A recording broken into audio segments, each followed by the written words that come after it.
Mangaba ni Yapaya John Deadi the Nado Tayuda Nikema Mara Tayo Sobiro, a Kanakamba Shida. Yes, of Yabuane Sasabiro Payabua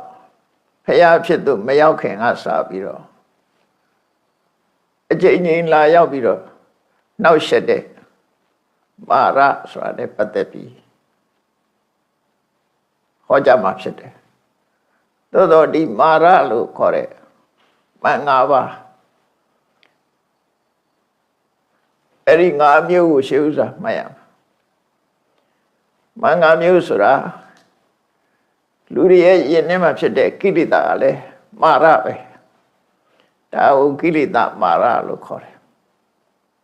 Lurai Mara Sashini.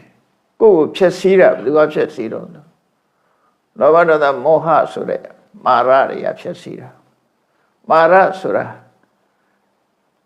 Mari Titi Marolo Swetai. Go Piasizu. They sold Zezu. Come Argent, they sold out Pulu Pulu de Yalu to David Yalu. Mara Malu Pianeka Jaro Rally Daviro Man Lube Piane Ero Nata de Manga Mamana Tada Mara se Ma Ompeyaru Sina Ma Aunu Loka Ma Aunu Payaweri Jaro Nange Dada Mahopu Shakone Popia Yea Mafit Eri Quebia Chanamu Levetivo Lura. Yes, of you Sinal Aumiendu Puedu Tata, Pao Auna Rosa, the Mangavago Auna Mara Suring Amu Audelu to Maya. Ero Mara Surang Amu Shire Namadika Kilita Kilita Mara Kilita the Luya Kundeka of Shasita Mara Noraka. Kilitane Pompepiro Luya Doka Boago, Pandire, Candia Raguda Kamepsi Boa, would you be the Caniha? Lu Chasira, really? Umame Lua Yaudes and Luchana Luda Piora. Now somehow did you maybe the Tisona website. Tajamu Conju Pires, Maconjuri Barney, no? Nabo so I told you. The agents are so that day. Rocandiari Uleve Mara Lube Core. Do Juba Bebu, Tokayao Sirebo Aguduga, Tokayao Sira, or Tinshadole, Kudua, Tokayao Sira, they betin Shada. Guduale, Tokayasi. Pedoka Pira, Boa Pire, Jupire, Guduha. Upandila de Yariga. The Sonian Sonda Rapsito, Toka Pira, Pioluya. Eron Nambani Maraga, a Piten Cara Locore. Candiago, Piten Cara Locore. Namadon Jaro. Eri Kilita ne can ne bounce up your Tolo de Kanagava. The Kanagava let the Sony Piasijan ne Patapiro Nilu. Dule Mara Lucore. Duale they say Tate Yavapset. Kanagava rega Tabapia in the Janari Tira Vedi. Janari was so codor. Show Pepi, Namapi, the coup Piasido, Janekana Gomba water. Rajamu Dule Tata do Sure David and Mara to Bior. Kanayata Lureha, this Sonya. Erago, Kanda, Mara, Kanda man no core. Now the Guaro. They Sonya Sure, Missu. They read the Bawa. They read the Bawa, Missu. Then you have been they memo. Raluria de Mensura, Aswagine, ရလုံးမြူးကြီးနဲ့လားလို့ထင်နေကြတယ်သေမင်းကခေါ်သွားတယ်ဆိုတော့သေမင်းကဘယ်လိုဟာပါလိမ့်လို့အောင်မယ်ဒါဘုကလေးတွေတော့နားလည်အောင်ပြောတယ်သေမင်းမြင်မှုချင်းမှန်တာထောင်ကြည့်လိုက်လို့အဲ့ဒီမှာသေမင်းကပေါ်လာလိမ့်မယ်မှန်ကြည့်လိုက်လို့ရှိရင်မှန်နေမှာပေါ်လာတာအဲ့ဒါသေမင်းပဲတခါတလေတနခါးတွေဖွေးနေအောင်လိမ့်ထားတာအဲ့ဒါသေမင်းပဲနော်ကိုလှပြင်ထားတာအဲ့ဒါသေမင်းပဲတခြားလိုက်မရှာနဲ့အဲ့ဒါမစ္စုမာရလို့ခေါ်တယ်သေရတဲ့သဘာဝတရားကြီးပေါ့အဲ့ဒါတွေကသဘာဝနဲ့ပတ်သက်ထားတယ်နောက်ဆုံးတစ်ခုကတော့ဒေဝပုဒ္ဒမာရနတ်ပြည်6ထပ်မှာဝတ္တဝတိဆိုတဲ့နတ်ဘုံမှာနတ်ဘဝရောက်နေတယ်နတ်သားဘဝရောက်နေတယ်အလုံးဆိုးသွမ်းတဲ့စိတ်ဆိုးသွမ်းတဲ့ဇယိုက်ဝါဒနာရှိတဲ့နတ်ပေါ့ဝတ္တဝတိနတ်ပြည်မှာဝတ္တဝတိနတ်မင်းဆိုတာရှိတယ်အဲနတ်ပြည်တစ်ပြည်လုံးကိုကြီးစိုးထားတဲ့နတ်မင်းကြီးကတစ်ခုဒီမာရကအဲ့ဒီနတ်မင်းကြီးကိုပုံကံပြီးတော့ဆိုးသွမ်းနေတဲ့နတ်တဘုံသူကတော့မင်းမဟုတ်ဘူးအဲ့တော့လူပြေမှာတဲ့သဘုံရှိတာမဟုတ်ဘူးနတ်ပြေမှာလည်းသဘုံရှိတယ်နော်ထော်လောကန့်လန့်လုပ်တဲ့နေရာတိုင်းမှာရှိတယ်ပေါ့အဲ့ဒီမာရဆိုတာနတ်ပြေ6ထပ်အထက်ဆုံးမှနေတာဝတ္တဝတိနတ်ပြေမှာအဲ့တော့လူတွေကတွေးကောင်းတွေးလိမ့်မယ်ဒီလောက်ဆိုးတဲ့ကောင်ဘာလို့နတ်ပြေရောက်တာတော့သူကကုသိုလ်လုပ်လို့နတ်ပြေရောက်တာပဲဆိုးတာကသူစရိုက်ပဲလေလူဘဝလည်းဆိုးတဲ့လူတွေရှိတာပဲအဲ့ဒါလည်းတွေးကြည့်ပေါ့ဒီလူငရဲနေရမှာဘာဖြစ်လို့လူဖြစ်လာတာတော့သူကုသိုလ်ကြောင့်ကိုလူဖြစ်တာပဲကုသိုလ်ကံလူဘဝပို့ပေးလိုက်တယ်သို့တော့သူ့ရဲ့စရိုက်ကအဆိုးမြဲဆိုးနေတယ်စရိုက်ဆိုးတာငှက်ဘဝရောက်ရင်တော့မှသဘောကောင်းတဲ့ငှက်ရှိတယ်လို့အင်္ဂရိပဆိုတာရှိသေးတယ်လေပါဇက်ပြဲကြီးနဲ့អော်ပြီးဟိုစိတ်စိတ်တဲ့ငှက်ရှိသေးတာအဲ့ဒါလိုပဲစရိုက်ဆိုတာမတူဘူးပေါ့စရိုက်ဆိုးပြီဆိုလို့ရှိရင်သူကရန်လုံးတက်တဲ့သဘောရှိတယ်ပေါ့မွေဆိုလဲသဘောကောင်းတဲ့မွေရှိတယ်လူကြိုက်တဲ့ပေါက်တဲ့မွေရှိတယ်တရားတိုင်းမှာသဘောကောင်းပါတယ်ဆိုတော့နွားတောင်လူခွေးတဲ့နွားရှိတယ်နော်မျက်စာပြီးလူခွေးတဲ့နွားရှိသေးတယ်အဲ့တော့စရိုက်ဆိုတာနတ်ပြည်ရောက်ပြီးတော့ဝတ္တဝတိနတ်ပြည်မှာနေတဲ့စရိုက်ဆိုးတဲ့မာရဆိုတာလေဒီလိုသဘောပဲသူစရိုက်ကိုဆိုးတာတခြားဘာသာတွေမှာလည်းအဲ့ဒီမာရလိုဟာမျိုးစေတန်ဆိုတာရှိပြန်တယ်နော်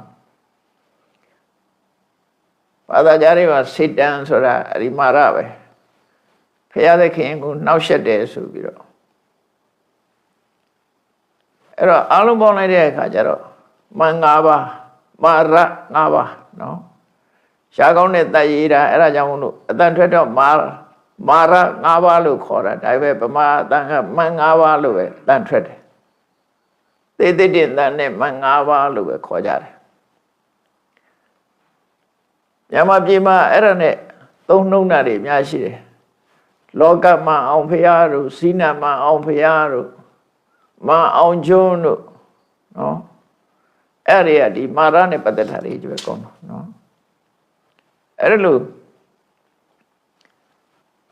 ဒီမာရနဲ့ပတ်သက်ပြီးတော့မှတ်သားစရာမန်၅ပါးတဲ့ပြန်ပြီးပြောပြမယ်နံပါတ်1ကကိလေသာမာရနံပါတ်2ကအဘိသင်္ခါရမာရဒါကံတရားနံပါတ်3ကခန္ဓာမာရနံပါတ်4ကမစ္စုမာရနံပါတ်5ကျတော့ဒေဝပုဒ္ဒမာရနတ်သားဆိုတဲ့မာရအဲ့တော့ပါဠိစာပေမှာမာရဆိုတာအဖြတ်သမားတွေသို့မဟုတ်ဖြတ်တတ်တဲ့သဘာဝတရားတွေတို့၅မျိုးသတ်မှတ်ထားတာရှိတယ် အဲ့တော့မြတ်စွာဘုရားဟာအဲ့ဒီ၅မျိုးလုံးကိုအောင်မြင်တာဖြစ်သောကြောင့်မင်္ဂပါးကိုအောင်တော်မူသောမြတ်စွာဘုရားဆိုတာစိနဆိုတဲ့စကားလုံးကပိစမာရိစိနာတိတိစိနောပိစမာရိမင်္ဂပါးတို့ကိုစိနာတိအောင်မြင်တော်မူ၏ဣတိထို့ကြောင့်မာရောစိနမာရောစိနောစိနမြည်၏လို့မင်္ဂပါးအောင်တဲ့မြတ်စွာဘုရားလို့ခေါ်တာအဲ့တော့ဒါနဲ့ပတ်သက်ပြီးတော့မြတ်စွာဘုရားကိလေသာဆိုတဲ့နံပါတ်1မာရကိုအောင်တာတော့အရတ္တမနဲ့အောင်တာဒါနောက်ထပ်ပြန်ပြီးတော့ဒါမနှောက်ယှက်တော့ဘူးဘုရားကိလေသာကိုအောင်တာတစ်ခါပဲအောင်တာနှစ်ခါလုံးเสียမလို့ပြောမယ်ဆိုရင်တော့ကိလေသာပထမကိလေသာတွေကတချို့အောင်တာသောတပတ္တိမဲ့နဲ့အောင်တယ်သဂရဂမိမဲ့နဲ့အောင်တယ်နာဂမိမဲ့အောင်တယ်အရတ္တမဲ့ကျတော့ကိလေသာလုံးဝအောင်သွားပြီရှင်ထဲမှာကိလေသာတွေကုန်အောင်သွားပြီအဲ့တော့မတရားနဲ့ကိလေသာတွေကိုအောင်လိုက်တယ်ဒါကြောင့်မို့ဇိနကိလေသာမာရကိုအောင်တယ်နောက်တစ်ခုကတော့အဘိသင်္ခါရမံကိလေသာတွေကိုအောင်လိုက်လို့ရှိရင်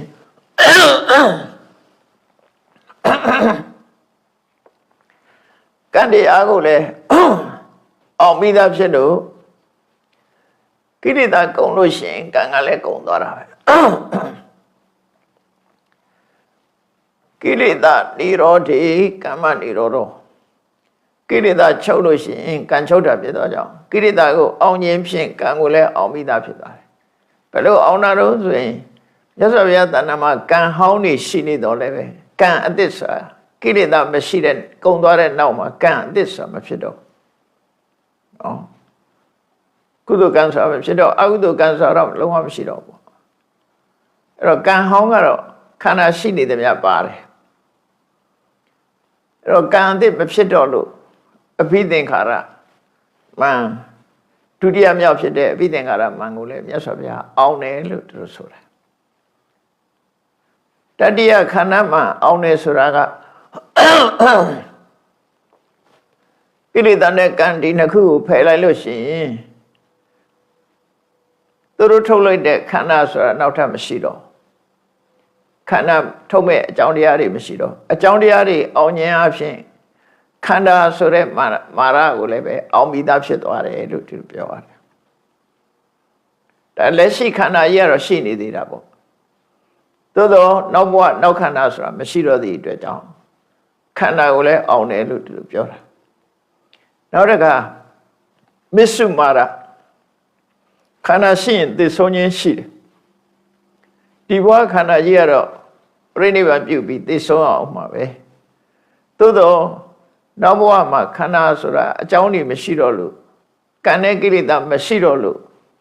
သိခြင်းတရားကိုလည်းသိခြင်းတရားဆိုတာလည်းမရှိတော့သည့်အတွက်ကြောင့်သိခြင်းတရားကိုလည်းအောင်တယ်လို့ပြောဆိုလိုတာကနံပါတ်1နဲ့နံပါတ်2ကအကြောင်းတရားကိုအောင်လိုက်တာအကြောင်းတရားနံပါတ်2နံပါတ်3နဲ့နံပါတ်4ကအကျိုးတရားကိုအောင်တာသူတို့ထုတ်လုပ်တဲ့အကျိုးတရားခန္ဓာနဲ့မစ္စုဆိုတာကံကိလေသာနဲ့ကံရှိမှဖြစ်တာအဲ့တော့ဓမ္မအောင်လိုက်တာအဓိကအောင်မြင်မှုပဲကိလေသာနဲ့ကံကိုအောင်မြင်လိုက်ခြင်းအပြင်ကံကိလေသာကထုတ်လုပ်မဲ့ခန္ဓာကိုလည်းအောင်ပြီးသားဖြစ်သွားတယ်ခန္ဓာကြောင့်ဖြစ်လာမဲ့သိဆုံးခြင်းဆိုတာလည်းအောင်ပြီးသားဖြစ်သွားတယ်အဲ့ဒါတွေကတစ်ခါပဲအောင်ရလို့တယ်အချိန်ချင်းအောင်မှုမလို့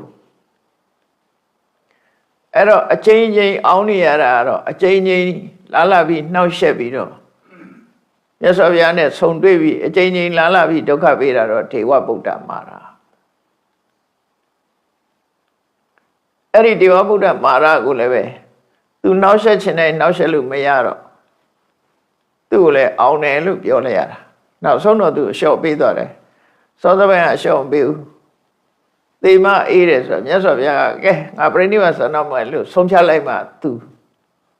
မနှောက်ယှက်တော့တာနဲ့တူတယ်အဲ့လိုဆိုနှောက်ယှက်မသေးမချင်းနှောက်ယှက်နေတဲ့သဘောပဲနောက်ဆုံးမှာတက်တော်80ပြည့်ကန်ဒီ3လအလိုမှာအရှင်ဘုရားရှင်တော်ကပြောခဲ့ဘူးတဲ့ငါရဲ့တပည့်သာဝကဖြစ်တဲ့ဘိက္ခုဘိက္ခုနီဥပဒကဥပဒိကမတွေဟာ တရားဓမ္မနဲ့ပတ်သက်ပြီးကြွကျင်မှုမရှိကြသေးဘူးကြင်ကြံကြုတ်ကိုအထောက်နိုင်စွာမရှိကြသေးဘူးဖြစ်ပေါ်လာတဲ့တရားဓမ္မကိုအကျင့်တဝင်းဟောပြောနိုင်စွာမရှိကြသေးဘူးဖြစ်ပေါ်လာတဲ့စัจ မဲ့ယူဝါဒတွေကိုဖြည့်ရှင်းနိုင်ခြင်းမရှိကြသေးဘူးငါရဲ့ဗြဟ္မစရိယသာသနာမကျယ်ပြန့်သေးဘူးလို့ရှင်ဘုရားပြောတယ်မကျယ်ပြန့်သေးသမျှငါပြိဋိဘံမဆန်သေးဘူးလို့ရှင်ဘုရားမိန့်ခဲ့တယ်အခုရှင်ဘုရားမြတ်မှန်ချက်တွေအလုံးရှိပါပြီအဲဒါကြောင့်လောကမှာမနေပါနဲ့တော့လို့ဆိုအဲ့ဒါနောက်ဆုံးလာပြီးတော့နောက်ဆက်တာပဲအဲ့တော့သူနောက်ဆက်လို့မြတ်စွာဘုရားပြိဋိဘံဆန္ဒလားဆိုမဟုတ်ဘူးဖယားအနေနဲ့လှုပ်ရှားကုံသွားပြီလှုပ်ရှားကုံသွားသည့်အတွက်ကြောင့်လှုပ်ရှားဆိုတော့သူကိုယ်တိုင်ဟောမှကျွတ်မဲ့တရားမရှိတော့ဘူးပေါ့ဒီတည်းတော့မြတ်စွာဘုရားဟောထားတဲ့တရားတွေကိုနာပြီးကျွတ်မဲ့လူတွေတော့ရှိသေးတယ်ဒီလမ်းစဉ်အတိုင်းလိုက်မဲ့ဆိုရင်တော့ကျွတ်နိုင်သေးတယ်ဘာလို့ဆိုမြတ်စွာဘုရားကဣမေသသုဘတ္တဘိက္ခုသမ္မာဝိဟရေယအတုံညောလောကောအရဟံတေဟိအတ္တလို့ပြောသုဘတ္တပြပိုက်ကြီးကိုငါချက်မှတ်ထားတဲ့နိလန်းအတိုင်းကောင်းကောင်းလိုက်နာကျင့်သုံးကြမယ်ဆိုရင်လောကကြီးဟာယဟန္တာနဲ့မစိတ်သုံးပါဘူးလို့ပြောထားတာဘုရားတရားဟောတာအကျွတ်တရားရဖို့ပြည့်စုံတဲ့ဤစနစ်တွေအကုန်ပေးပြီးသွားပြီနောက်တော့ထပ်ပေးစရာမရှိတော့ဒါကြောင့်လှုပ်ရှားကြီးလှုပ်ပြီးသွားပြီလှုပ်ပြီးသွားတယ်ကျွတ်တဲ့ပုဂ္ဂိုလ်တွေလည်းကျွတ်ကုန်ပြီဖះအနေနဲ့ဘယ်သူဖြစ်မကျွတ်သေးလို့တရားတွေကိုဆုံးမဖို့ခြံထားခဲ့တယ်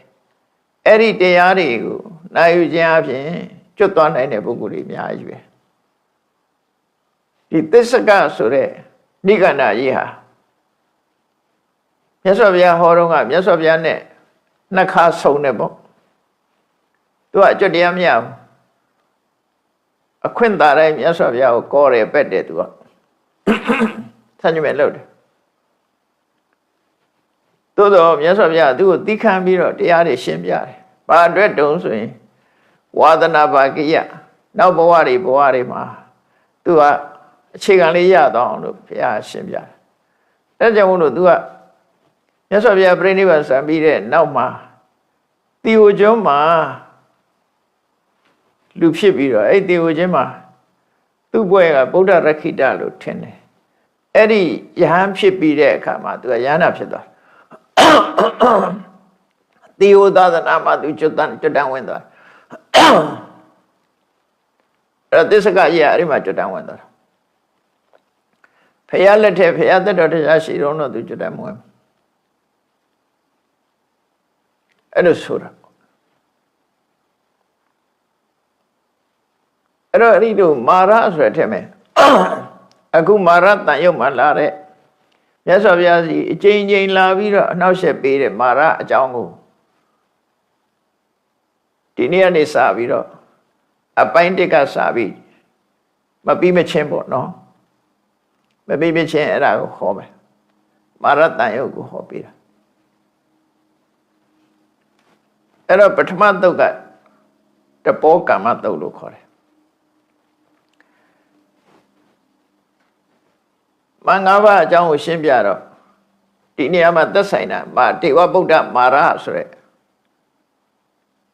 တရဝတယောက်အကြောင်းပဲတရဝကမြတ်စွာဘုရားစီလာပြီးတော့နောက်ဆက်တဲ့အကြောင်းလေးအဲ့ဒါကိုဟောမှာအဲ့ဒီနေ့မှာနိုင်ငံသားတွေအယူဆလွဲတာတစ်ခုရှိတယ်နိုင်ငံသားတွေကမာရ၅မျိုးရှိတဲ့တည်းမှာကိရိတာမာရအပိသင်္ခါရမာရခန္ဓာမာရမစ္စုမာရအဲ့ဒီ၄မျိုးကိုလက်ခံပြီးဒေဝဗုဒ္ဓမာရကြတော့လက်မခံဘူးသူတော့မယုံဘူးပေါ့လေသူတို့လည်းရှိတာပဲစေတန်ဆိုတာ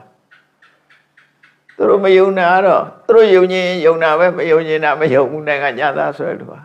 သူတို့ပြန်မေးလိုက်ရင်သူတို့မဖြေနိုင်ဘူးအဲ့ဒါနော်သူတို့ယုံခြင်းမယုံခြင်းဟာအတိပ္ပယ်ရှိတာမဟုတ်ဘူးတော့တချို့ကျတော့နိုင်ငံညာလူတွေရေးထားတဲ့စာတွေဖတ်ပြီးတော့ဟုတ်တယ်တဲ့လူကလည်းရှိသေးတယ်ဗမာပြည်မှာ နိုင်ငံခြားရေးတာမှမှန်တဲ့ရောင်ရောင်နေဖြစ်တတ်တယ်အဲ့မှာပါရေးထားတော့ဆိုဒီဒေဝဗုဒ္ဓမန်နဲ့ပတ်သက်ပြီးသုတ်တန်တွေတော်တော်များများရှိတယ်အဲ့ဒါတွေကိုနတ်သားဆိုတာကိုသူတို့လက်မခံဘာကိုလက်ခံတော့ဆိုဘုရားဟောတာ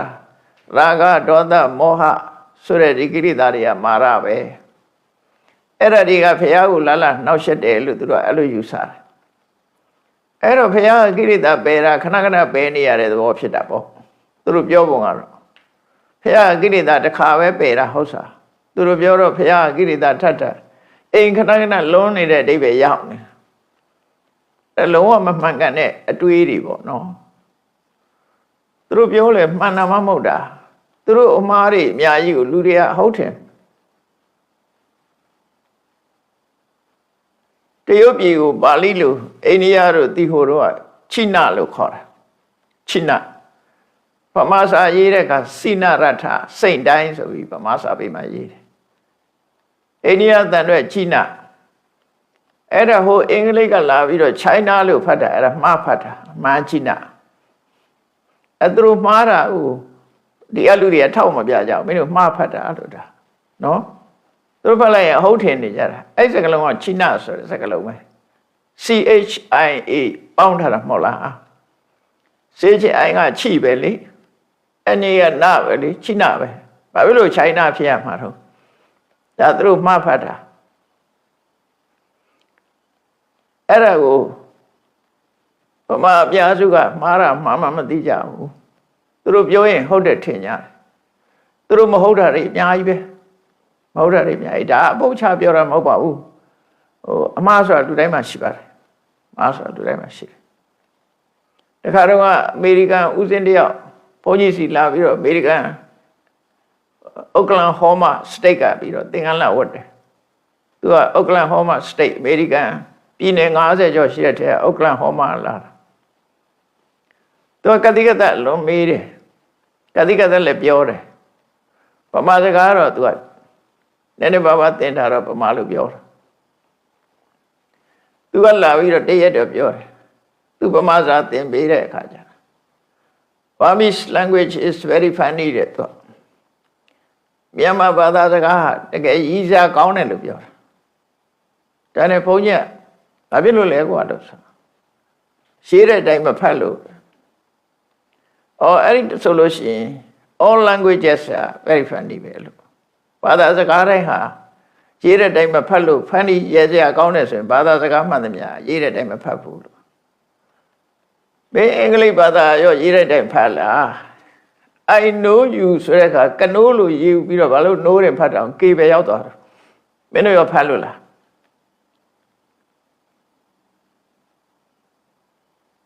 ဒီကိုကျတော့ do လို့ဖတ်ပြီး t ကိုကျတော့ဘာလို့ to ဖြစ်သွားပြန်တာ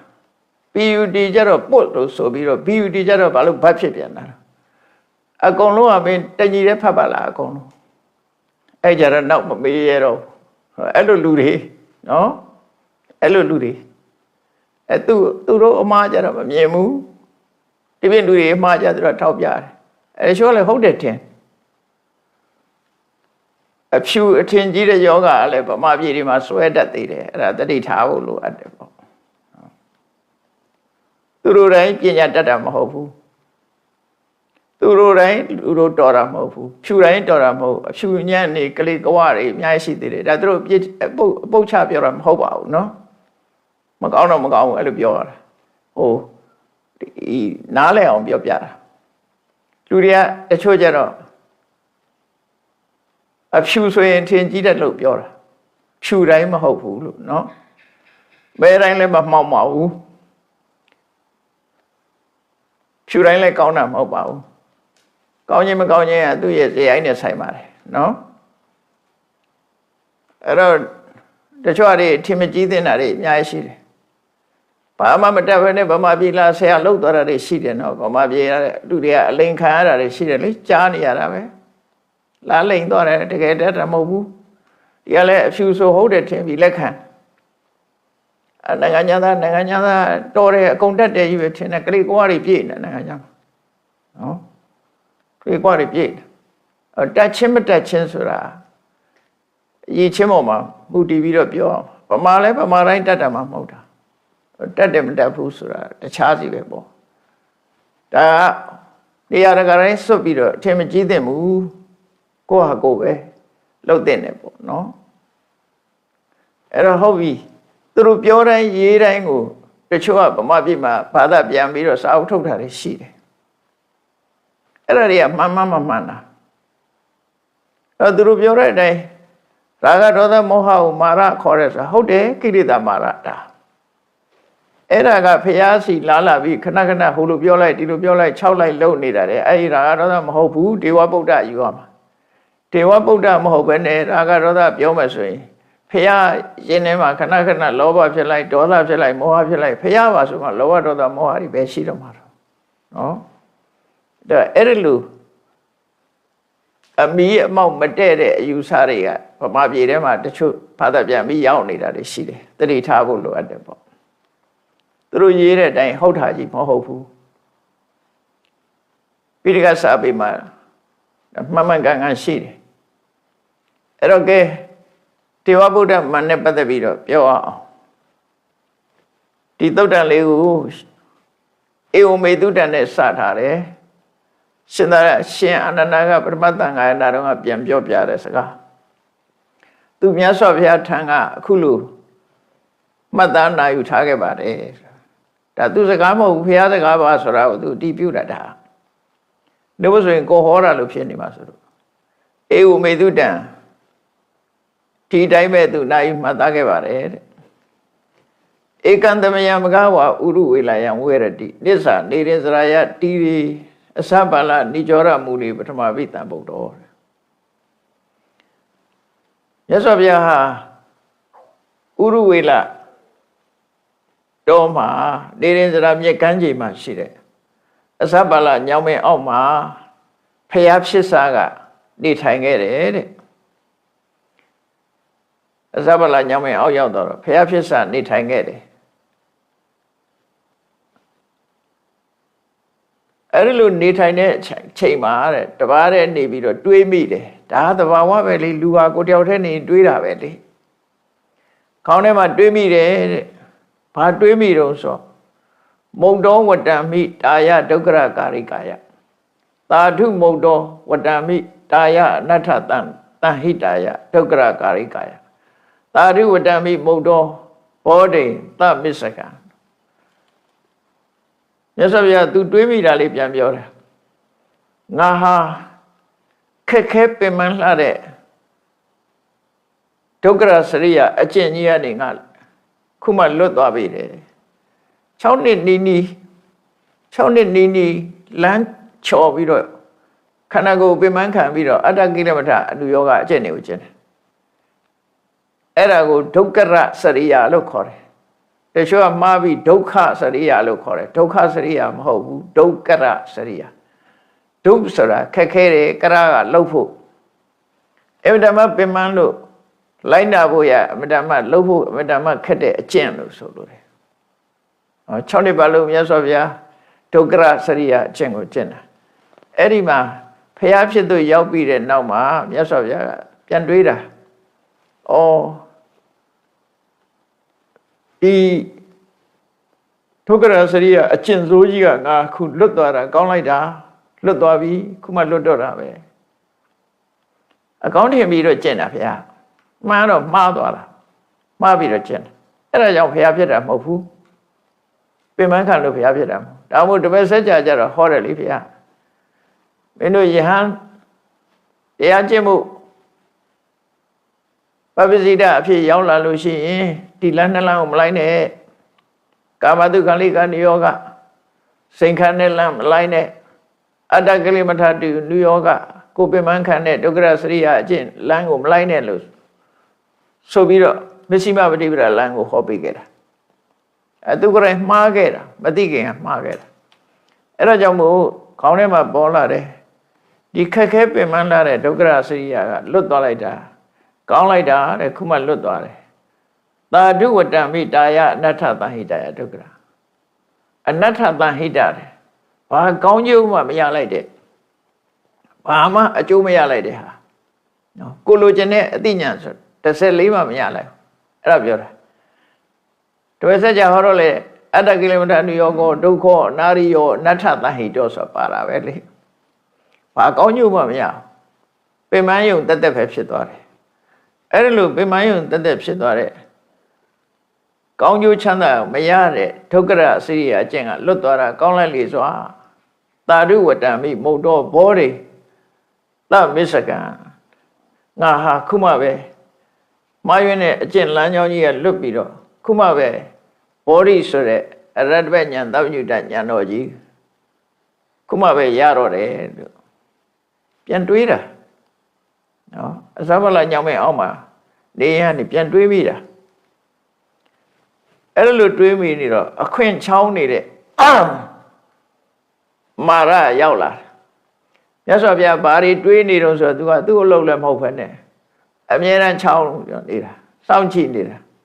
တော့မြတ်စွာဘုရားတွေးပြီဆိုတော့ तू ကနတ်ရဲ့စွမ်းတကူနဲ့လူတွေရဲ့ယင်ထဲကအတွေးတာကိုသိတယ်တွေးတယ်ဆိုတာယင်ထဲမှာရိုက်ခတ်တာလေရိုက်ခတ်တဲ့အတန်ကလေးတွေရှိတယ်တော့လူတွေတော့မကြားနိုင်ဘူးပေါ့ဒါမှလူတွေကမကြားဘူးတဲ့တွေးနေတယ်ဆိုတာယင်ထဲမှာရိုက်ခတ်နေတာပဲအဲ့ဒီအတန်လေးကို तू ကနားထောင်ပြီးဘာတွေတွေးနေတယ်ဆိုတာသိတယ်အဲ့လိုလာတာအထခောမာရောပပိမာစိတ်ယုံမှရှိတဲ့မနတ်ဟာမြတ်စွာဘုရားတွေးတောနေတာကိုသိတော့ဘုရားနောက်ရောက်လာတယ်ဘုရားနာဗျာခနဲ့ရောက်လာတယ်အမြဲတမ်း तू ကအကွက်ချောင်းနေတာဘုရားနာရောက်လာတယ်ရောက်လာပြီးတော့မြတ်စွာဘုရားကိုပြောတယ်ဘာနဲ့ကာထာဘာနာနဲ့ तू ကပြောတဲ့အခါဘယ်လိုပြောလိုက်တာတော့မြတ်စွာဘုရားတွေးပြီးတဲ့အချိန်လေးမှာ तू ကကောက်ပြီးတော့ပြောလိုက်တာတဘောကမ္မအပက်ကမ္မယေနသုတ်စန္တိမာနဝအတုတ်တော်မညတိတုတ်တော်သုတ်တိမက်ကအပရထောဒီလိုပင်ပင်ပန်းပန်းကျင့်ရမယ်အကျင့်မျိုးကလွဲပြီးတော့တဲ့လောကမှာမြည်သည့်တ attva မှာကိလေသာကမစင်ကြယ်နိုင်ဘူးတဲ့ဒီလိုမကျင့်မဲနဲ့ကိလေသာကမစင်ကြယ်နိုင်ဘူးတဲ့အတုတ်တော်မညတိတုတ်တော်တဲ့ကိုရောကမစင်ကြယ်ပဲနဲ့ကိုယ့်ကိုစင်ကြယ်တယ်လို့ထင်တာတဲ့သုတ်တိမက်ကအပရတော်ကိုရောဟာစင်ကြယ်ကြောင်းလမ်းကနေပြီးချော်ထွက်သွားပြီလာပြောတာနော်လာပြောတာကိုစင်ကြယ်တဲ့ထင်မနေနဲ့လမ်းလွဲသွားပြီဒုက္ခရစရိယကျင့်နေတာတော့ဒါလမ်းလို့ तू ကတတ်မှတ်တယ်အဲ့ဒီအကျင့်ကိုမကျင့်တော့တဲ့ကလေးကကိုတော့သွားပြီလွဲချော်သွားပြီကိုတော့စင်ကြယ်တဲ့ပုဂ္ဂိုလ်မဟုတ်ဘူးလို့အဲ့လိုမြတ်စွာဘုရားကိုပြောတဲ့အခါမြတ်စွာဘုရားကအခုပြောလိုက်တဲ့အတန်ဟာဒါမာရပဲမာနလာပြီးတော့ငါပြောနေတာပဲမြတ်စွာဘုရားအတန်ကြားပြီးတော့အတန်ကိုသိပြီးတော့ဣတိဝိရိတောမာရံပပိမန္တံခရာဣသမြတ်စွာဘုရားတုံ့ပြန်ပြီးတော့ပြောကြားလိုက်တယ်တဲ့အချိန်မှာအဲ့တော့ဒီနေရာမှာမြတ်စွာဘုရားကဒီဒုက္ခရစရိယတွေကိုမားတယ်လို့တွေးနေတဲ့အချိန်မှာ तू ကဒါမဟုတ်ဘူးမမှားဘူးမှန်တယ်ကိုတော့အဲ့ဒါမကျင့်တော့ဘဲနဲ့ကိုတော့ရှောင်ထွက်လိုက်တာလွဲတယ်ကိုစင်ကြယ်တယ်မထင်နဲ့ဆိုတာပြောတာအဲ့တော့မြတ်စွာဘုရားသူ့ကိုရှင်းပြတာအနတ္ထတန်ဟိတံညတ္တဝယံကိဉ္စီအမရံတပံအဲ့လိုပင်ပန်းပန်းခဲခဲရင်ကျင့်တဲ့အကျင့်တွေကိုအဲ့ဒီခေတ်ကလူတွေကယုံကြည်တယ်အမရတပလို့ယုံကြည်ကြတယ်အမရတပဆိုတာမသိဘူးအတွက်ကျင့်တာသို့မဟုတ်အမရဆိုတာနတ်နော်တတန်းရှိတဲ့နတ်ဖြစ်ဖို့ကျင့်တယ်လို့ယူဆကြတယ်အဲ့တော့အဲ့ဒီအမရတပဆိုတဲ့ဒုက္ခရစရိယအကျင့်ကျင့်တာကိုတဲ့ငါဟာအကျိုးမရှိဘူးဆိုတာငါသိတယ်ငါကိုယ်တိုင်ကျင့်တာဘာအကျိုးမှမရှိဘူးဆိုတာငါသိတယ်တပ္ပံနတ္ထဝဟံဟောတိအလုံးဟာဒီကောင်းကျိုးချမ်းသာတွေကိုသယ်ဆောင်မပေးနိုင်ဘူးတဲ့ဘာကောင်းကျိုးမှငါမှမဖြစ်ဘူးတဲ့ဒီအကျင့်ကြောင့်ဘာကောင်းကျိုးမှမရဘူးဘာနဲ့ဥပမာတူတော့ဆိုရင်ဖိယရိတ္တဝဓမ္မနိသေကန္တရခရီးကြီးမှာတဲ့လှေကြီးတစ်စီးသေကန္တရခရီးမှာလှေကြီးတစ်စီးကိုသဲပြင်ပေါ်မှာတင်ထားပြီးတော့ ကုန်ပစ္စည်းတွေတင်တယ်လူအားနဲ့နော်ထိုးဝါတို့လှော်တဲ့တွေနဲ့လှော်တယ်သဲမြေပြင်မှာလှေဟာလှေနဲ့ကုန်ပစ္စည်းတွေတင်ပြီးတော့လှော်မယ်ခတ်မယ်အဲ့ဒီလှော်တဲ့ဖိအားဆိုတာလှော်တဲ့အရိဒ္ဓဆိုတာထိုးဝါရေနဲ့မနီးတဲ့လူတွေတော့သိကြမှာသိပါနော်ထိုးဝါဆိုတာဝလုံးကိုလှုပ်ထားတာရှေ့တဲကိုထိုးပြီးတော့ရှေ့ကိုလှေကိုတိုးအောင်လှုပ်တာနော်ထိုးဝါနဲ့ကုန်းခေါင်ကလူတွေကမြင်မှုချင်းမှမြင်မှုမှာရှေ့တဲလူတွေတော့သိတယ်မြေကမ်းနားနေတဲ့လူကသိတယ်အဲ့ဒီထိုးဝါနဲ့ထိုးပြီးတော့လှေကိုရှေ့ကိုရှောင်အောင်သွားတယ်လှော်တဲ့တွေနဲ့လှော်ပြီးတော့လှေကရှေ့ကိုသွားတယ်အဲ့တော့သဲပြင်ကြီးမှာဒီလှော်တဲ့နဲ့ထိုးဝါဘာသုံးကြမှာလဲဘလောက်ထိုးနေနေဘလောက်လှော်နေနေဒီလှေကြီးကဘယ်လိုလုပ်ရှေ့ရောက်မလဲအကျိုးမရှိဘူးလို့ပြောတယ်တဲ့တော့မြေပေါ်မှာလှေကိုရွေးဖို့လုပ်တာရူပဗေဒသဘောအရအလုံးကိုမခေါ်ရှေ့ကိုတလက်မမရွေးဘူးအဲ့လှေအဲ့ဒါကိုပြောတာအကျိုးတစ်ခုမှမရဘူးဖိယရိတ္တံဝဓမ္မနိတယ်ငါ6နှစ်ပတ်လုံးဒုက္ခရစရိယာတွေအကျင့်တာဟာလှေကိုရွေးအောင်မလုံးနိုင်လို့ထိုးဝါနဲ့လှော်တတ်တဲ့ဟာအလကားအသုံးမဝင်တယ်လို့ပဲဘာမှအသုံးမဝင်ခဲ့ဘူးလေဘာကျိုးမှလည်းမရခဲ့ဘူးလို့ဆိုလို့ထိုးဝါကျိုးမယ်လှော်တတ်တွေကျိုးမယ်ရှေ့တော့ရောက်မှာမဟုတ်ဘူးလေကအဲ့ဒါကိုဘုရားကဥပမာပေးတာဖိယရိတ္တံဝဓမ္မနိလှော်တတ်နဲ့ထိုးဝါလိုပဲတဲ့ဘာကျိုးမှမရခဲ့ဘူးအဲ့တော့ဒုက္ခရစရိယာကျင့်လို့ဘုရားဖြစ်တာမဟုတ်ဘူးဒါကြောင့်မြတ်စွာဘုရားအဲ့ဒါကိုပွင့်ပွင့်လင်းလင်းပြောတာဒါဖြင့်ဘာဖြစ်လို့ဒုက္ခရစရိယာကိုအချိန်ဖြုံးပြီးတော့6နှစ်တောင်ကျင့်ရတော့ဆိုတော့မြတ်စွာဘုရားရဲ့ဒီအလောင်းတော်ဘဝကကတော့မြတ်စွာဘုရားကိုပြစ်မှားခဲ့တဲ့စကားလေးတစ်ခုရှိတယ်နော်ပြစ်မှားမိခဲ့တယ်ကတော့မြတ်စွာဘုရားအသက်2000တန်းကပွင့်တဲ့ကတော့မြတ်စွာဘုရားပွင့်တော့ကကောရဝဘုရားလောင်းကဇောတိပါဠဆိုပုံနာပညာတတ်ပုံနာတယောက်ဖြစ်တယ်ကတော့ဘုရားကလည်းပြမနာမျိုးပါပဲပုံနာမျိုးပါပဲဒါပဲလို့သူကတမနာအယူဝါဒကိုယူတာဘုရားဆိုတာတမနာပဲပြမနာတွေကမကြိုက်ဘူးအဲ့ဒါတမနာနဲ့ပြမနာနှစ်ခုရှိတယ်လူတွေရဲ့ကိုယ်ဝေရဥဆောင်တာတမနာနဲ့ပြမနာနှစ်ခုရှိတယ်အဲ့ဒီမှာပြမနာတွေကမကြိုက်ဘူးဇောတိပါဠလူလင်ကသူကပြမနာဆိုတော့သူပါပြောခဲ့တုံးဆိုအဝိသဟံဇောတိပါလောသူကတံကတ္တဗန္တရာအဲ့ဒီမှာကတ္တဗမြတ်စွာဘုရားကိုတဲ့ဇောတိပါဠဘုရားတုံးကသူဘာပြောခဲ့တုံးဆိုကုတောနုဘောဓိမုံတတ္တကုတောနုဘောဓိမုံတတ္တ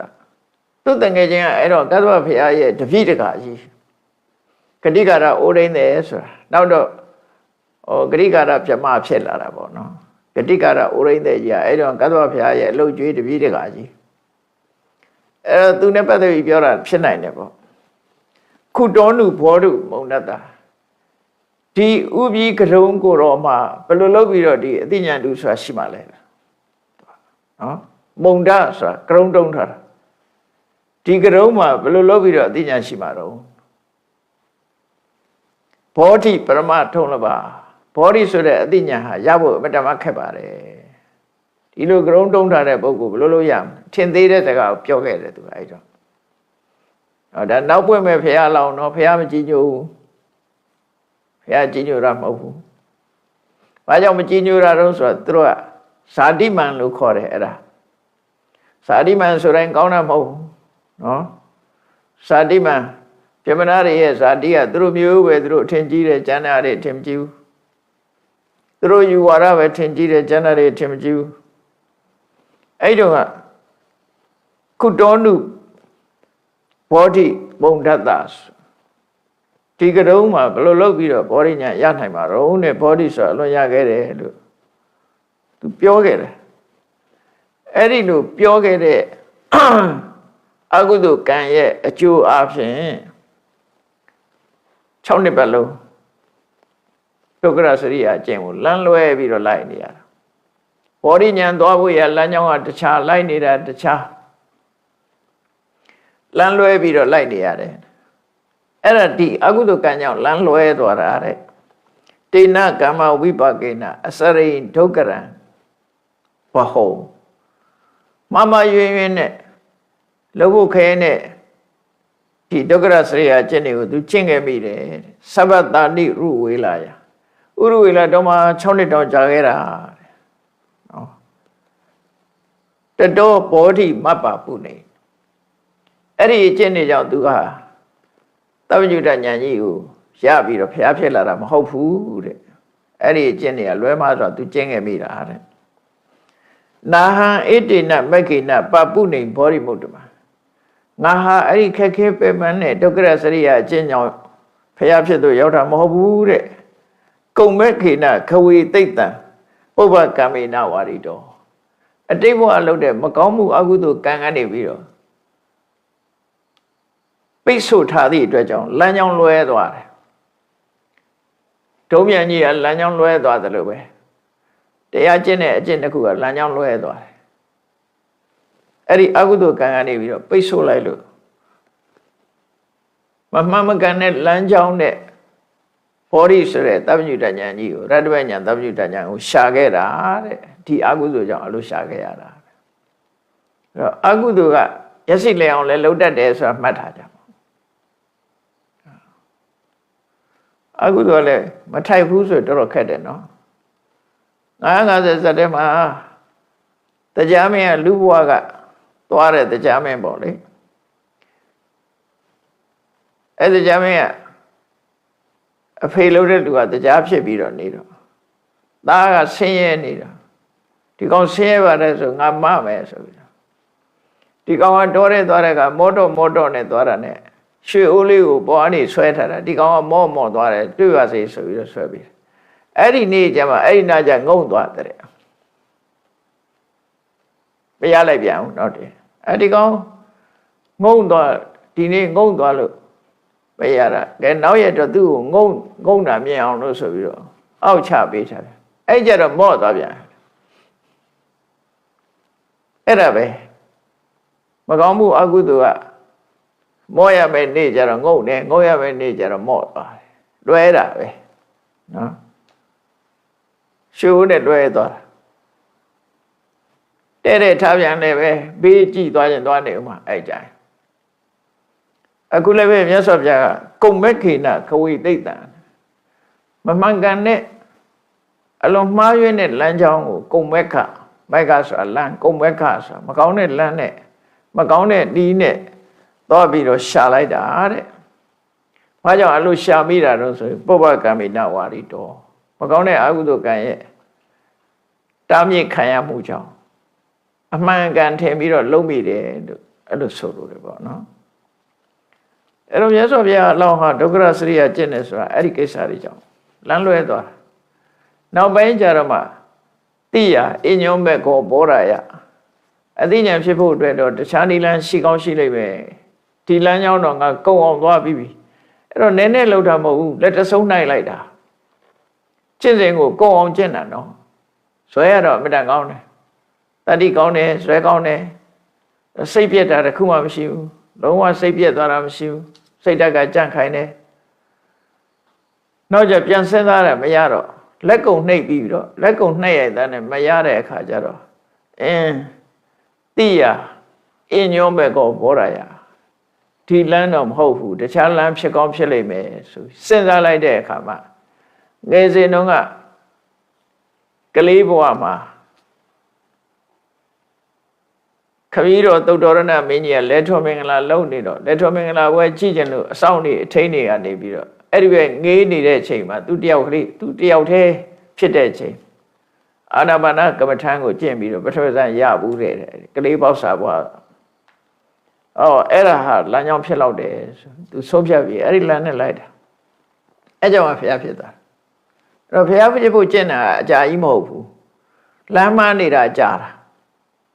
6နှစ်ဆိုတာလမ်းမနေတာကြာတာအဲ့လိုအတွေးမှန်ပြီးတဲ့နောက်မှာအစာအာဟာရပြန်စားပြီးခန္ဓာကိုယ်ပြန်ကျန်းမာလာတဲ့တပြိုင်နက်ဘာကမ္မထာနဲ့ဖျားဖြစ်တုံးဆိုအာနာပါနကမ္မထာနဲ့ဖျားဖြစ်တယ်နော်ထွက်လေဝင်လေမှတ်ပြီးတော့ စံနေရတယ်အဘိညာဉ်တွေရတယ်ပြီးတော့မှဝိပဿနာကူးပြီးတော့ဖျားဖြစ်သွားတာဟောအဲ့လိုဆိုလို့တယ်နော်ဝိပဿနာကူးပြီးဖျားဖြစ်သွားအဲ့ဒါကိုပြန်ပြီးတော့ပြောတာသဗ္ဗံအနတ္ထနတ္ထဝဟံဟောတိဖိယရိတ္တဝါဒကုန်းပေါ်မှာတင်ထားတဲ့လှေကြီးကိုထိုးရတဲ့ထိုးနော်လှော်တဲ့တွေနဲ့လှော်တလက်မမရွေ့အသုံးမဝင်တယ်လို့ပဲငါ6နှစ်ပတ်လုံးချက်ကုတ်ချက်ခဲကြိုးပမ်းအခုထုတ်ခဲ့တာတွေကဘာမှအသုံးမဝင်ဘူးတခုမှအကျိုးမပြုဘူးမန္တကြီးကိုခုလိုရှင်းရှင်းပြောပြီးတော့သူရခဲ့တဲ့နိလန်ကဘာနဲ့ရတော့ဆိုသီလံသမာဓိပညာစမက္ကံဘောဓာယဘာဝယံပတ္တောသမိပရမန်သုတ်တိနိဟတောတွမတိအနကအဲ့ဒီလမ်းကြောင်းကိုသူပြင်လိုက်တဲ့အခါမှာသီလဆိုတဲ့ကာယကဝစီကံကိုထိမ့်သိမ့်တဲ့ကိုချင်းသီလအရင်ဆောက်တည်လိုက်တယ်အကုသိုလ်တွေကိုဆုတ်ပိတ်ထားပဲသီလနဲ့ဆုတ်ပိတ်လိုက်တာဝစီကံမြောက်လွန်ကျူးမဲ့အကုသိုလ်ကာယကံမြောက်လွန်ကျူးမဲ့အကုသိုလ်ကာယကံဝစီကံလွန်ကျူးမဲ့ဟာမလွန်ကျူးအောင်သီလနဲ့စီတာပလိုက်တယ်နော်သီလနဲ့စီတာပလိုက်တယ်အဲ့တော့ကာယကံဝစီကံအနေနဲ့အကုသိုလ်တွေမဖြစ်တော့စီတာပလိုက်တယ်နောက်သီလနဲ့ကာယကံဝစီကံကျွလို့မှုမရှိအောင်တည်တယ်နောက်တမာတိနဲ့စိတ်ထဲမှာအကုသိုလ်မဖြစ်အောင်ဟန်တားလိုက်တယ်ပညာနဲ့ရှိသမျှအကုသိုလ်တွေအကျွမ်းကြံမရှိအောင်ဖယ်ရှားပြစ်လိုက်တယ်အဆင့်30ပေါ့သီလနဲ့ကဝိတိတ်ကမကိလေသာလို့ခေါ်တယ်လွန်ကျူးတဲ့ကိလေသာကိုသီလနဲ့တားတယ်ပရိယုဋ္ဌာဏဆိုရင်ထဲမှာဖြစ်လာတဲ့ကိလေသာကိုသမာဓိနဲ့တားတယ်ရင်ထဲမှာဖြစ်နိုင်ကြီးရှိနေတဲ့အနုတ္တိယကိလေသာမျိုးကိုတော့ပညာနဲ့ပဲဖြောက်တယ်အဲ့လိုကိလေသာအဆင့်30ထားတာအကျဉ်းဆုံးကဝိတိတ်ကမအဲ့ဒီနည်းနည်းနုတာပရိယုဋ္ဌာဏအနုဆုံးကအနုတ္တိယအနုတ္တိယဆိုတာခုခေတ်စကားနဲ့ဆိုရင်ပို့ပြီးတော့နီးစပ်တာပြောရမှာဆို positive ဖြစ်တာအနုတ္တိယအတ္တိဘိဖြစ်လာတာကပရိယုဋ္ဌာဏလျှောက်ပြီးတော့ပြန့်ပွားသွားတာဝိတိတ်ကမဆိုတော့မီးကျစ်ဖူးလေးမှာ gas မီးကျစ်မှာမီးဖြစ်နိုင်တဲ့အခြေအနေရှိနေတာကအနုတ္တိယအဲ့ဒီမဲ့လက်နဲ့ဖိပြီးတော့ချစ်လိုက်တဲ့အခါမီးတောက်ကလေးထွက်လာတာကပရိယုဋ္ဌာဏအဲ့ဒီမီးတောက်ကနေပြီးဟိုဒီလောင်လာကြတော့ဝိတိတ်ကမလို့ခေါ်တယ်ကိလေသာလည်းအဆင့်30ရှိတယ်အဲ့တော့အနုစာအကျဉ်းစားကိလေသာကိုသီလနဲ့ဖယ်ရှားတယ်ဖြစ်ပေါ်လာတာကိုသမာဓိနဲ့ထိန်းတယ်ဖြစ်နိုင်ကြီးရှိတာအလုံးကိုပညာနဲ့ပဲဖြစ်တယ်အဲ့ဒီနီးစနစ်ကိုသုံးချပြီးတော့ကိလေသာမာရကိုအောင်မြင်အောင်မြတ်စွာဘုရားကြိုးစားခဲ့တာအဲ့တော့သီလံသမာဓိပညာစမက္ကံဘောဓာယဘာဝယံရတ္တမေအတွက်ရတ္တမေဆိုတဲ့အသိဉာဏ်အတွက်သီလရှင်တွေကသီလမက္ကင်ကိုဖြောင်းကြိုးစားတယ်မက္ကဆိုတာသူကအတိပ္ပယ်၃မျိုးရတယ်မက္ခရဲ့စကားလုံးကလမ်းလို့ပြောခြင်းနဲ့ပြောလို့ရတယ်ဒါပေမဲ့လို့ပါဠိစာပေတွေမှာဖွဲ့နေမက္ခရဲ့အတိပ္ပယ်ကလမ်းလို့ပြောတာမဟုတ်ဘူးအင်္ဂလိပ်လိုပြန်တဲ့အခါ path လို့ပြန်ရတယ်ဒါပေမဲ့လို့ပါဠိကျမ်းကနေမှဖွင့်ဆိုတဲ့အတိပ္ပယ်ကလမ်းလို့မဖွင့်ဘူးဘယ်လိုဖွင့်တော့ဆိုနိဗ္ဗာန်လိုချင်တဲ့ပုဂ္ဂိုလ်ကြီးရှာတိုက်သောကြောင့်မက္ခရှာရမယ့်အရာနော်နိဗ္ဗာန်တ္ထိကေဟိမက္ခိယတိကဝေတိယတိတိမက္ခောနိဗ္ဗာန်လိုချင်ဒါကိုရှာဒီလမ်းကြောင်းပေါ်သွားလို့ဆိုလို့တယ်နောက်တစ်ခုကမက္ကတိကဝေတတိတိမက္ခောနိဗ္ဗာန်ကဝေတတိတိမက္ခောနိဗ္ဗာန်ကိုရှာပေးတဲ့အရာလို့ဆိုလို့တယ်အဲ့တော့နိဗ္ဗာန်ဒီတိုင်းရှာလို့မရဘူးမဂ္ဂင်၈ပါးကျင့်ပြီးရှာမှရဒီတိုင်းရှာရင်တော့ဟိန္ဒရာတောင်ကနိဗ္ဗာန်တော့တွေ့မှာ ပုဂ္ဂိုလ်နိဗ္ဗာန်နဲ့တွေ့နိုင်တယ်ဒီတိုင်းသွားရှာရင်အဲ့တော့ဒီနိဗ္ဗာန်ဆိုတဲ့တရားကိုတော့တွေ့ကျင်လို့ရှိရင်မဂ္ဂင်၈ပါးအကျင့်နဲ့မှရှာလို့ရမယ်အဲ့ဒါကြောင့်မို့မက္ခလို့ခေါ်တာနိဗ္ဗာန်ကိုရှာပေးတတ်လို့သူကရှာပေးမှာပိုးမွားတွေရှာခြင်းနဲ့ဆိုရင်မိုက်ခရိုစကိုပနဲ့ရှာကြတာမဟုတ်လားအဲ့ကြမှာတွေ့မှာပေါ့အဲ့ဒါလည်းဒီနိဗ္ဗာန်တွေ့ကျင်တော့ဒီမက္ခဆိုတဲ့တရားနဲ့ရှာမှာဒါတခုပဲရှာပြီးတော့နိဗ္ဗာန်ကိုဘယ်သူကလှုပ်ပေးတာတော့ဘယ်သူကရောက်အောင်ပို့ပေးတာတော့ဆိုသူကပဲရောက်အောင်လုပ်ပေးတာကိလေသေမာရင်တော့နိဗ္ဗာန်ခိစ္စတိတိမေခောတဲ့မခမဆိုတာအဓိပ္ပာယ်တစ်ခုရတယ်ခါကအဓိပ္ပာယ်တစ်ခုရတယ်မဆိုတာရှင်တဲ့ကိလေသာတွေကိုဖယ်ရှားပလိုက်တယ်ခဆိုတာနိဗ္ဗာန်ကိုပို့ပေးလိုက်တယ်နော်တစ်ဖက်ကဖယ်တယ်တစ်ဖက်ကတွန်းပို့လိုက်တယ်အလုံးနှစ်ခုလုံးတယ်သူကနော်ပရမကိလေသာတွေကိုရှင်းရမယ်ရှင်းမှရှေ့ကမြင်ရမှာကိုဆိုလိုတာကနိဗ္ဗာန်ကိုဖုံးကွယ်နေတဲ့အရာကိုဖယ်လိုက်တယ်ဥပမာလိုက်ကာကြီးကာထားတယ်ဆိုလိုက်ကာဖယ်လိုက်တယ်ဆွဲဖယ်လိုက်တယ်လိုက်ကဖယ်ပြီးတော့မြင်အောင်ပြလိုက်တယ်တော့မက္ခဆိုတာဒီဖုံးကွယ်ထားတဲ့ကိလေသာတွေကိုဖယ်ရှားပြီးတော့နိဗ္ဗာန်ကိုတွေ့ဆုံသွားစေတယ်အဲ့ဒါကြောင့်မို့မက္ခလို့ခေါ်တယ်ကိလေသာတွေကိုဖယ်ရှားပြီးတော့နိဗ္ဗာန်ကိုအရောက်ပို့ပေးတတ်သောကြောင့်မက္ခလို့ခေါ်တယ်အဲ့ဒီမက္ခကိုဘာနဲ့ဖွဲ့စည်းထားတော့ဆိုသီလသမာဓိပညာဒီသုံးခုနဲ့ဖန်ဆင်းဒါကြောင့်မို့မစ္စည်းမပฏิပဒါဆိုရယ်မဲ့ဟာဒါမြတ်စွာဘုရားဒီလမ်းစဉ်နဲ့သွားရမယ်ဆိုတော့ဟောထားတယ်ဒါသူကိုယ်တိုင်ကျင့်ခဲ့တဲ့လမ်းစဉ်အဲ့ဒါကိုမနတ်ကြီးကိုပြောပြသီလသမာဓိပညာစမက္ခံဘောရယဘာဝယအတိဉာဏ်ရဖို့သီလသမာဓိပညာဆိုတဲ့ဒီလမ်းကြောင်းသုံးဒီမက္ခကိုငါပွားခဲ့တယ်အဲ့တော့မဂ္ဂင်၈ပါးထဲမှာသီလမဂ္ဂင်ဆိုတာဘာကိုပြောတာတော့သမ္မာဝါစာသမ္မာကမ္မန္တာသမ္မာအာစီဝဒီသုံးခုကသီလသမာဓိဆိုတာသမ္မာဝါယာမသမ္မာတတိသမ္မာသမာဓိအဲ့ဒါသမာဓိမဂ္ဂင်သုံးခုသမ္မာဒိဋ္ဌိနဲ့သမ္မာသင်္ကပ္ပကပညာမဂ္ဂင်နှစ်ခုပေါင်းလိုက်တော့ဒီမဂ္ဂင်၈ပါးဟာသိက္ခာသုံးခုပဲချုံလိုက်ရင်သီလသမာဓိပညာအကျယ်ချဲ့လိုက်လို့ရှိရင်မဂ္ဂင်၈ပါးအဲ့ဒီလမ်းကြောင်းကလွဲလို့တခြားလမ်းကြောင်းမရှိဘူးတဲ့အဲ့ဒါနဲ့အဲ့ဒီသီလသမာဓိပညာတွေကိုတိုးမြင့်ပြီးတော့ပတ္တောသမိပရမန်သုတ်ထေလုံးဝစင်ကြယ်တဲ့အဆင့်အမြင့်ဆုံးအဆင့်ကိုသူဟာငါရောက်ရှိလာခဲ့တာငါရဲ့ထဲမှာငါစိတ်တွေကလုံးဝစင်ကြယ်သွားပြီနော်အညစ်အကြေးတစ်ခုမှမရှိတော့ဘူး